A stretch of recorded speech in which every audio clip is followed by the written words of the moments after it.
ചെറിയുള്ളി 2.5 കിലോ 100, ചെറുള്ളി 2.5 കിലോ 100. ഇതാ പരസ്യമില്ല, ഇതായിട്ടും അറിയാം.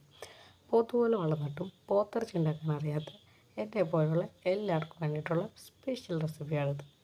ഇത് കുറേ നാളായിട്ട് നമ്മുടെ യൂട്യൂബിൽ ചിലപ്പോൾ വൈറലായിക്കൊണ്ടിരിക്കുന്നൊരു സിമ്പിളായിട്ടുള്ള ബീഫ് കറിയാണ്.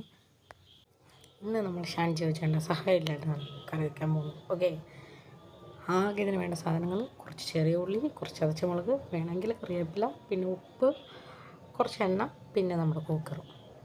ഞാനൊരു ഭംഗിക്ക് ഒരു 2-3 വെളുത്തുള്ളിയും കൂടി ആഡ് ചെയ്തിട്ടുണ്ട്. കുക്കർ അടുപ്പത്ത് വയ്ക്കുക. കുക്കർ ചൂടാകുമ്പോൾ വെളിച്ചെണ്ണ ഒഴിച്ച് കൊടുക്കുക. അത് കഴിഞ്ഞ് നമ്മൾ ചെറിയ ഉള്ളി ഇട്ട് കൊടുക്കുക. ഉള്ളി എണ്ണ കുടിച്ച് സവാള വയ്ക്കുന്നതായിപ്പോൾ ഞാൻ അതിനൊക്കെ മുളകും കറിവേപ്പിലയും കൂടി ഇട്ടു. അതിനുശേഷം ബീഫ് ഇട്ടു, കുറച്ച് വെള്ളം ഒഴിച്ചു. പിന്നെ പേസ്ട്രി ഉണ്ടായിരുന്നു, അപ്പോൾ അത് കഴിച്ചു. പിന്നെയും ബീഫിൽ വെള്ളം കൂടി വന്നപ്പോൾ ഞാൻ സന്തോഷിക്കാൻ സുന്ദരികല്ലാടി അല്ലാത്തതുകൊണ്ട് ആദ്യം ഒന്ന് ഭയപ്പെട്ടു. എന്നാലും പിന്നെ ഓക്കെ, സൂപ്പർ ടേസ്റ്റാണ്. Try it.